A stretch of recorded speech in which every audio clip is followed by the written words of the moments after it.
What's going on today, guys? I am working on a toolbox organizing solution. Now, I know everybody's heard of the foam that they use. It's multi-layered, 1/8" layers, and everybody uses it and cuts out with an X-Acto knife. I don't have any of that, and I was thinking about horse mat stalls from Tractor Supply. And it's a little bit expensive. I went down there, I got a 4 foot by 6 foot stall mat with tax and everything. Was $45. I knew it's really durable, really tough, and figured it'd be great for this project. So I went and picked some up, and I've got it cut down here, and I have sawed out a piece here real jagged with my pocket knife, just trying to figure out the best way to cut this stuff, because it's pretty durable stuff. And I'm gonna take you in the house here and show you the piece that I'm working on, and show you what I come up with here. All right, guys, we're in the house, and if you're wondering, those of you that just stumbled across my channel, why my toolbox is in the house and why I'm doing it in this house, I just got my shop built. I haven't got doors up yet, my roll-up doors, and I haven't got a lot of my stuff moved outside yet. So I have my toolbox sitting in the living room, so I'm working on it inside. So here's what I'm working with. These are the ones I got done so far, and see how I got that right there. Most of you probably won't be able to do this the way I'm doing it. You'll just have to cut straight through. You can cut straight through and leave your little mat up under here, and just set your sockets down in there like that. If you want, you can do that with like a hot knife or something. What I'm using, because I have one, is Van Alstyne G1000 HL tire regroover.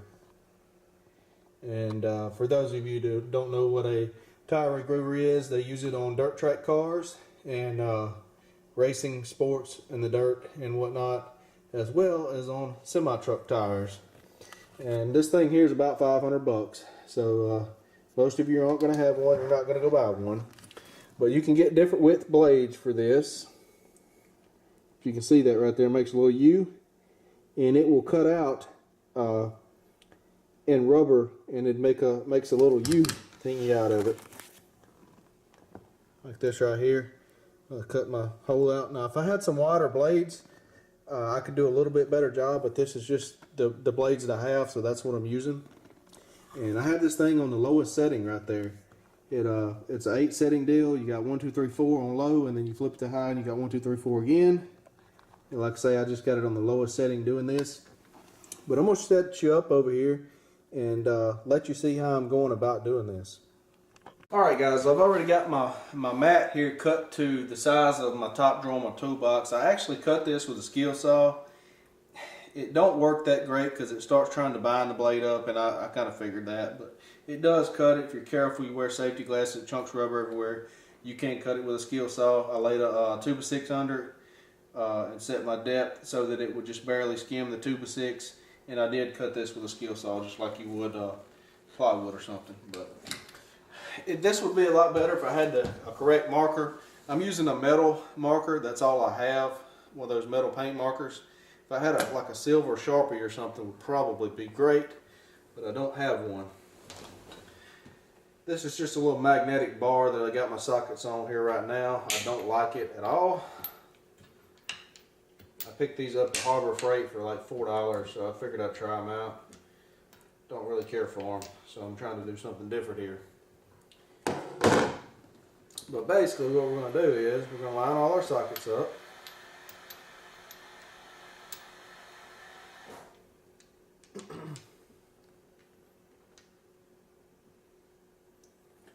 And we'll try to get them halfway straight.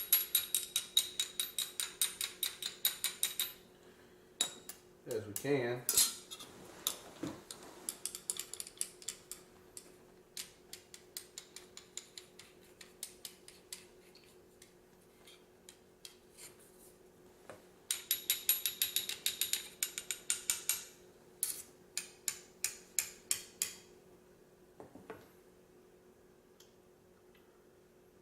That one down a little bit.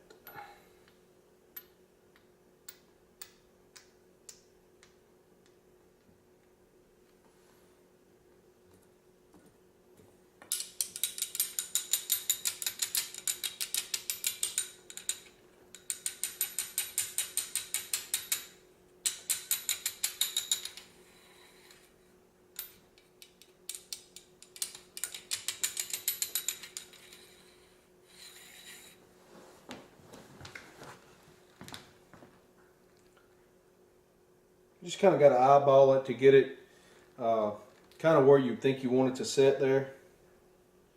And I'm leaving some gaps here so I can put like another set maybe right here or something else and continue on. And then I'm going to have a set of a deep set of 1/2 inch metric and standard. And then I'll probably make some room up there for the 3/4 inch drive stuff as well. But what we're going to do is we're going to take, let's see here, well, I can't really do that kind of. I'll take this marker here and I'm just going to kind of trace around the best we can. Like I say, this is not the best marker for doing this. We'll come down to about right there on each side of the socket.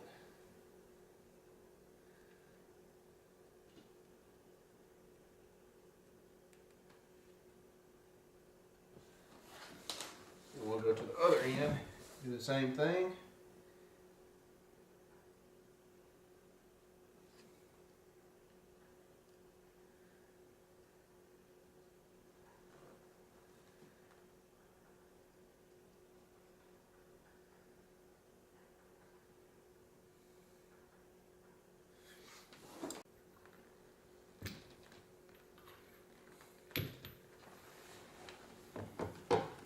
Okay guys, I've moved the sockets out of the way. I'm just going to use this magnetic bar here as my straight edge because the ruler is not long enough for this set of sockets here. And like I say, this paint pen here doesn't work the best in the world for this, but it does work.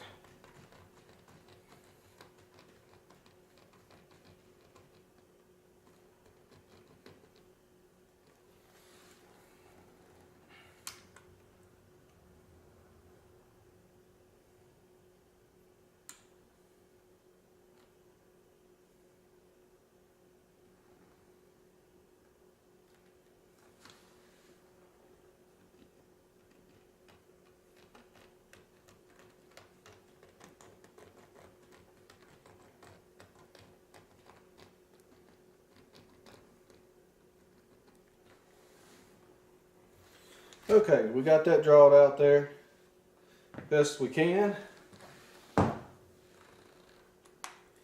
And all that's left now is to cut it out. They make a lot of different kinds of these rig groovers here, and the Van Alstyne rig groover only gets hot whenever you push on it. You can see the end of that and hear it. That activates it and heats that blade up. A lot of them, this whole end gets hot. The cheaper ones, you can get some of these for less than $200. And the end of it, it's just hot like a soldering iron when you plug it in. And that's bad because when you're trying to do a tire or anything, it vulcanizes the rubber, it burns your blades up. These blades, when they get hot, it basically burns them. If it gets too hot, it goes to melting the rubber, it goes to smoking. It can actually catch the rubber on fire, which is bad. So I got it turned down real low, and I'm going to go really slow. And you want it to cut more, and you want the heat to kind of assist in the cut, not just to melt it and it makes a gummy mess and gums up everything. So we're going to get started here.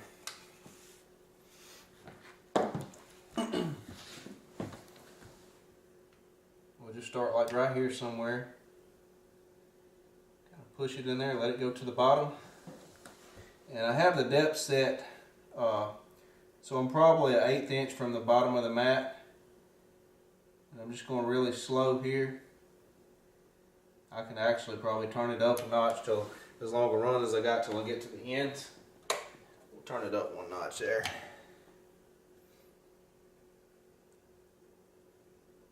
A little faster.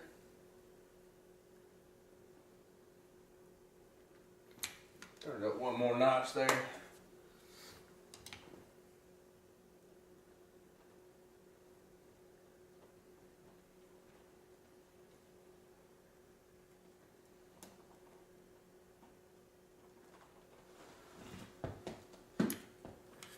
We want to turn it back down in the corners there. Because I got to go real slow because I can't really see.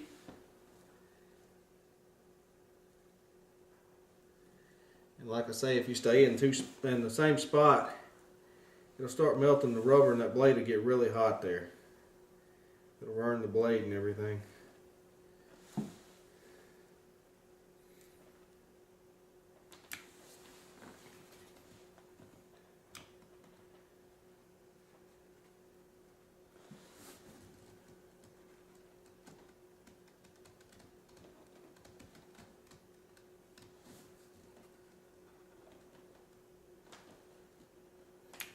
To remove some of these sockets out of my way here.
And like I say, guys, if I had a wider blade, I would be done. It would I'd have cut that whole section out and it would overlap, you know, when I did my corners there, and I'd be through with that. This is the only blades that I have this width, so it's going to take me a little longer. I'm just going to have to make multiple passes through there and cut that right there out.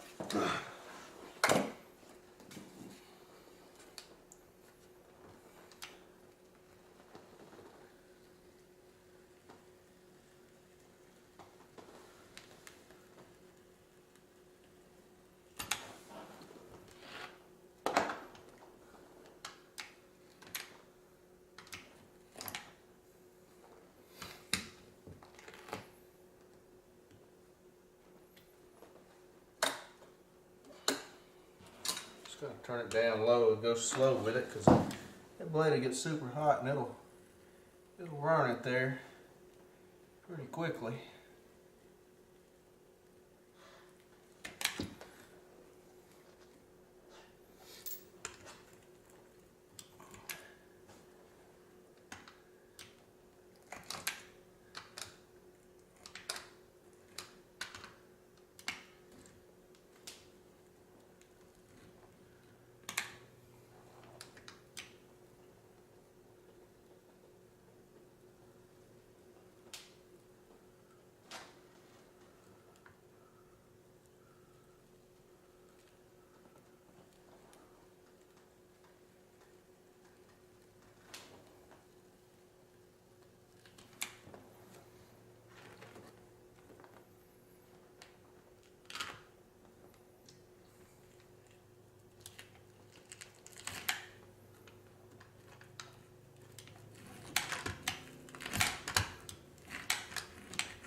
Alrighty, let's see if they all fit, guys.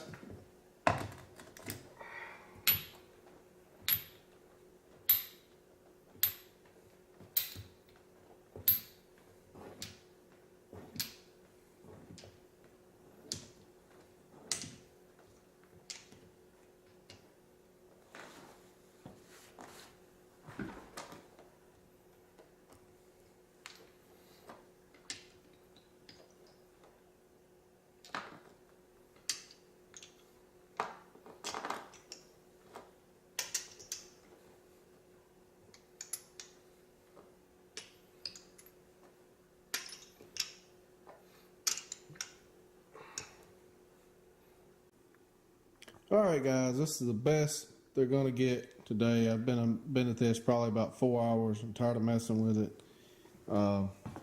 I've got the main things, my sockets and stuff, pretty well lined out. Like I say, I probably could take a die grinder and kind of polish these. Some of them are a little bit snug. Clean that up a little bit. I've got my adapters here. I've got more adapters than this, but this is all a whole set. Whenever I break one or something, I can pull out of my other adapters over here and just put one back there. I'll probably keep a rail like this because I got multiples of a lot of stuff, such as these hex and stuff here. So I'll probably keep a rail, a magnetic rail as well. But I want to get like my main sets of sockets lined out where that I can access them. You know, and I know where all these sockets are. Like these are from 8 to 19 and this is 8 to 24. So I can kind of grab within 1 or 2 sockets and I know where everything is at like this. I know these are 1 1/4 to 3/8. Like I say, I kind of got it halfway organized like this, and I'm going to get a couple more sets of sockets, a set of deep impact sockets and metric and standard to go here. Probably take up this much more room here, and I'm going to see about getting some 3/4 inch drive stuff as well. I'm not sure how much this drawer is going to support, but it's getting pretty heavy. This rubber mat's pretty heavy as itself. My wrenches, I'm just using these. These are Snap-on wrench organizers that I've had for many years. I like the way it takes up less room, and I actually got 2 bigger wrenches than these here. I just did that to see if they would fit and how they worked. I had my ratchet wrenches, got a set of Blue Point ratchet wrenches there that I had, and the other set, and I just stuck these in there for now for looks and to see kind of how it fit there. And I like the way these work, and it takes up a whole lot less room with them at a 45 like this than it does laid flat and cut out into the foam and all that. So I'm not sure what I'm gonna do with that. I mean, I can access them right there pretty easily. They're a little tight because they're a little big in that holder, but you know, I'll clip the ends of them. I can get them up out of there. I can see where they're all at. They're not all jumbled up like this mess here. And so I may get another one of those or something to put here. And I'm not sure on my ratchet situation. I want to get where my whole top drawer here. This is going to be my main drawer that I open. I want to be able to grab sockets and wrenches and a ratchet to turn something with without going through multiple drawers is what I'm going for here. Or if I need a socket, and my impacts are in the bottom drawer, so I only have to open 2 drawers. So I'm trying to get this halfway organized. This is probably going to be the only drawer that I do this to because it's time consuming, and I really don't need, I mean, that's the main drawer I need real organized. Like this here, I mean, that'll work right there. That's halfway organized. You know, I don't like these rubber mats that come in this box. They keep sliding and stuff. But when you close the drawer, but I mean, that's halfway organized, you know. And you can throw your pry bars in there and you grab one of them. I got some crescent wrenches in there and some O-rings. This here has got impacts and whatnot, you know. So it's all halfway organized, or somewhat. This is some electrical doings and stuff. Just a bunch of chisels and fittings and drill bits and miscellaneous. That's hammers, you know. and this is put my T-handles there, and I got some zip ties, safety glasses, silicone, whatnot. But this is my main drawer right here that I needed to get organized somewhat. This is to be the main drawer, and we're all the time spent looking for tools if they look like this right here, digging through. And all these sockets were just piled up in a mess. So this is what I'm working on. Anyway, if this has helped you guys, hope you liked the video. I'm pretty sure I'm the only one that's using a horse stall mat and a tire regrover to organize the toolbox. So this is probably a first. I know it's the first on YouTube. It's got to be. Anyway, thanks for watching, you guys. We'll see you next time.